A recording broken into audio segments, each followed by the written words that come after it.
Good morning विद्यार्थी मित्रो. पाठीमागच्या लेक्चर्समध्ये आपण control chart based on mean of the process किंवा जो कंट्रोल चार्ट आपण प्रोसेस ॲव्हरेज मॉनिटर करण्यासाठी वापरतो, that is called x bar chart और द मीन चार्ट, त्या संदर्भात चर्चा केलेली आहे. आपल्या सर्वांना माहीतच आहे की along with mean one has to monitor standard deviation of the process also. Then only it is reliable to quote the value of mean. त्यामुळं to monitor any process for the desired quality, it is essential to monitor both mean and its variability. आता व्हेरिएबिलिटीसाठी सर्वात best measure ज्याला म्हणतो आपण तो variance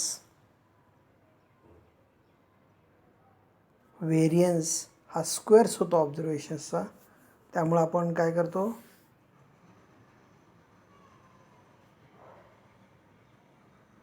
त्याचं unit same करण्यासाठी त्याचं स्क्वेअर रूट घेतो, म्हणजेच त्याचं स्टँडर्ड डेव्हिएशन घेतो. So standard deviation is the best measure of variability which can be used to monitor the process variability. पण आता तुम्ही सर्वांनी पाहिलेलंच आहे की स्टँडर्ड डेव्हिएशन कॅल्क्युलेशन, स्टँडर्ड डेव्हिएशनचं कॅल्क्युलेशन जर करायचं असेल तर it is little bit cumbersome. म्हणजे त्याचा अर्थ काय, तर ते थोडंसं त्याच्यामध्ये कॅल्क्युलेशन्स आहेत. म्हणजे डेव्हिएशन्स घ्या, त्याचे स्क्वेअर्स करा किंवा ऑब्झर्वेशनचे स्क्वेअर्स करा, त्याच्यानंतर त्याचा फॉर्म्युला अप्लाय करा, त्याचं स्क्वेअर रूट घ्या. So it takes a little time to compute standard deviation. आजच्या काळामध्ये नाही आहे, कारण आजच्या काळामध्ये आपण with a single click we can compute standard deviation of thousand and lakhs of the observations with the help of computers and the softwares available. But you just think about the time की ज्या वेळेला everything has to be do manually. प्रत्येक गोष्ट manually करावी लागत होती. अशा काळाचा तुम्ही विचार करा. त्या काळामध्ये sophisticated statistical tools, computational tools उपलब्ध नव्हते. त्या काळामध्ये प्रोसेस व्हेरिएबिलिटी मॉनिटर करण्यासाठी स्टँडर्ड डेव्हिएशन मॉनिटर करायचं आहे तर ते कशा पद्धतीने करता येईल, त्याच्यासाठी W.H. शिवार्ट, ज्यांचा आपण यापूर्वी उल्लेख केलेला आहे, त्यांनी जो चार्ट डेव्हलप केला, that chart is called R chart. R for range.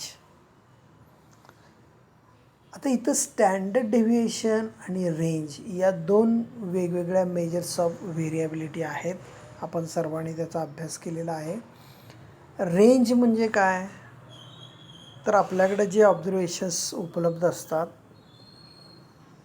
त्या ऑब्झर्वेशनमधून सर्वात मोठं ऑब्झर्वेशन आणि सर्वात छोटं ऑब्झर्वेशन याचा जो डिफरन्स आहे that is called range. Okay. त्यामुळं रेंज हे फक्त दोनच ऑब्झर्वेशनवरती अवलंबून असतं, ते म्हणजे maxima and minimum of the observation. So we have already discussed that even though it is very simple to compute range, it has many limitations.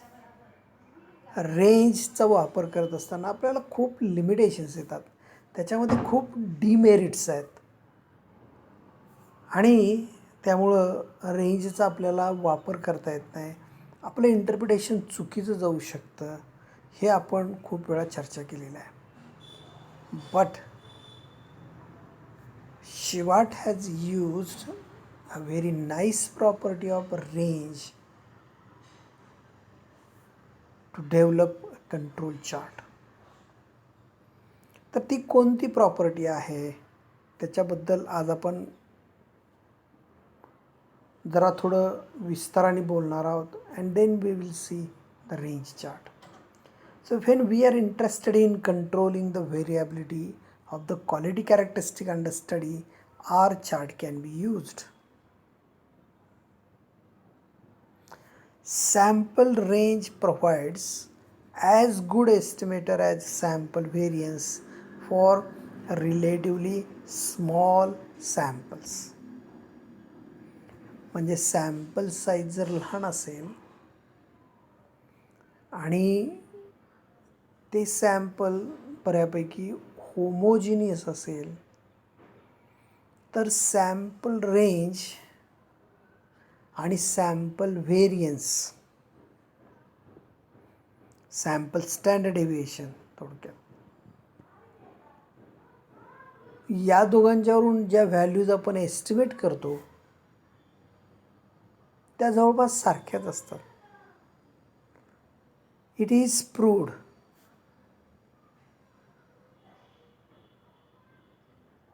हे प्रूव्ह केलं गेलेलं आहे. Computationally it is verified. खूप साऱ्या डेटाचं कॅल्क्युलेशन करून त्याचे results पाहिलेले आहेत. Therefore process variability can be monitored by plotting values of the sample range on a control chart. त्यामुळे सॅम्पल रेंजच्या व्हॅल्यूज आपण कंट्रोल चार्टवरती वापरू शकतो. अर्थात ह्याचं आपल्याला व्हेरिफिकेशन चांगल्या पद्धतीने करता येऊ शकतं. सॅम्पल रेंज आणि सॅम्पल स्टँडर्ड डेव्हिएशन, सो वेगवेगळ्या सॅम्पलसाठी आपण कॅल्क्युलेट करून आपण त्याच्यावरून त्याचा पडताळा करू शकतो. म्हणजेच या ठिकाणी काय लक्षात येते गोष्ट आपल्या की sample range provides as good estimator as sample variance for relatively small samples. आणि क्वालिटी कंट्रोलमध्ये आपलं सॅम्पल हे लहान साईजचं असतं. Size of sub sample n ही जनरली 4, 5, 6, 7 किंवा 8 ॲट दी मोस्ट एवढ्या साईजचे आपण घेत असतो. त्यामुळं ते खूप छोट्या साईजचं सॅम्पल आहे, होमोजिनियस प्रोसेसमधून येत असतं. म्हणजे असं काही त्याच्यामध्ये प्रचंड व्हेरिएबिलिटी असत नाही प्रोसेसमध्ये. अशा प्रकारे जर व्हेरिएबिलिटी असेल तर इट इज युजलेस प्रोसेस. आपण we are trying to reduce the variability. त्यामुळे ते सॅम्पल पण खूप वेळा होमोजिनियस असतं आणि तिथं आपल्याला सॅम्पल रेंज हा चांगला एस्टिमेटर मिळत असतो. त्यामुळे the 3 sigma control limits for the R chart are given by. आता आपल्यासाठी स्टॅटिस्टिक्स झाला R. So lower control limit आणि अप्पर कंट्रोल लिमिट कसं आपण ऑब्टेन करणार. Expected value of statistic minus 3 times is standard deviation. Upper control limit is expected value of statistics plus 3 times is standard deviation. Therefore here expected value of R minus 3 times sigma of R. जे range आहे त्याचं standard deviation sigma of R आणि plus 3 sigma R असा upper control limit येईल. So these are the formulae we can use to find control limits. आता ज्यावेळेला आपल्याला sigma हा माहीत असतोय, सिग्मा म्हणजे काय तर प्रोसेस स्टँडर्ड डेव्हिएशन. म्हणजे जे आपलं क्वालिटी कॅरेक्टरिस्टिक आहे त्या क्वालिटी कॅरेक्टरिस्टिक्सचा स्टँडर्ड डेव्हिएशन सिग्मा आपल्याला माहीत असेल तर the center line C R and the 3 sigma control limits are given by. तर एक गोष्ट पाहिली आपण, एक्सपेक्टेड व्हॅल्यू ऑफ आर म्हणजे mean, so it is R bar. तर लोअर कंट्रोल लिमिट कसं कॅल्क्युलेट करणार आपण, expected value of R -3 times sigma of R. आता expected value of R is R bar, but already we have seen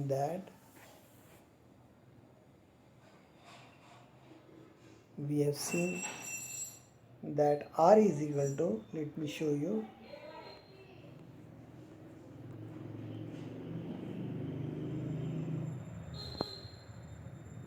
just see here, R bar is equal to d2 into sigma. R bar is equal to d2 into sigma, where d2 is the constant depending on the sample size. So we'll use this result here, d2 into sigma -3 times d3 into sigma. In fact, these results are obtained from the sampling distribution of range. In fact, relative range जे आहे, relative range ची definition काय, relative range is sample range divided by R divided by sigma. It is called a relative range. आणि त्याचं जे distribution आहे त्याच्यावरून हे कॉन्स्टंट्स उपलब्ध केले जातात. d2 into sigma -3 times sigma of r is d3 sigma. Sigma याच्यातून कॉमन घेतला तर d2 -3 d3, सो जो कॉन्स्टंट येतोय इन पॅरेंथेसिस त्याला आपण d1 म्हणालो, where d1 is equal to d2 -3 d3. Okay, so LCL is d1 into sigma. Similarly, we can obtain UCL, upper control limit, is d2 into sigma, where d2 is equal to, त्याच्यामध्ये constant तो फक्त add होतो, d2 plus 3 times d3. Thus, when the process standard deviation sigma is known, the center line and the 3 sigma control limits for our chart are given by d1 into sigma r bar and d2 into sigma, where d1 and d2 depends only on n and have been computed and tabulated for different values of n. तर हे टेबल्समध्ये ह्याच्या values आपल्याला मिळतात. Already ते calculations लोकांनी करून ठेवलेलं आहे. त्यामुळे ज्यावेळेला सिग्माची व्हॅल्यू मला माहीत असते त्यावेळेला मी चार्ट कशा पद्धतीने कन्स्ट्रक्ट करणार, आपल्याकडे ज्या रेंजच्या व्हॅल्यूज आहेत त्याचा मीन कॅल्क्युलेट करणार, that is centre line. d1 आणि d2 सिग्मा माहीत आहे त्याच्यावरून UCL आणि LCL फाइंड आउट करणार. पण याच्यामध्ये प्रॉब्लेम असा आहे, सिग्माची व्हॅल्यू आपल्याला माहीत नसते. Generally it is the case, sigma is not known to us. त्यामुळे हा चार्ट कधी वापरायची आपल्याला गरज पडत नाही, कारण सिग्मा आपल्याला कधीच माहीत नसतो. पण थेरॉटिकली तो डिड्यूस करायचा आपण इथं प्रयत्न केला. इनफॅक्ट हा चार्ट आपल्याला कधीच वापरावा लागत नाही आहे, कारण sigma is always unknown. So we have to estimate sigma from the preliminary samples obtained from the process. लक्षात आलं. So to monitor process variability we can use R chart, आणि त्याचं सिम्पल इंट्रोडक्शन आज आपण बघितलेलं आहे. आज हा जो चार्ट आपण बघितला तो आपल्याला सहसा व्यवहारामध्ये वापरावा लागत नाही आहे, कारण तशी परिस्थिती शक्यतो निर्माण होत नाही आहे. कारण का, सिग्मा आपल्याला माहीत असतच नाही आहे.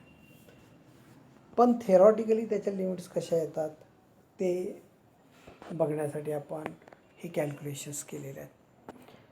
तर सिग्मा ज्याला माहीत नसेल त्याला कंट्रोल लिमिट्स काय येतात, that is the point which is worth to be discussed, and in the next lecture we'll discuss that. Okay, so I think we should stop here. See you tomorrow.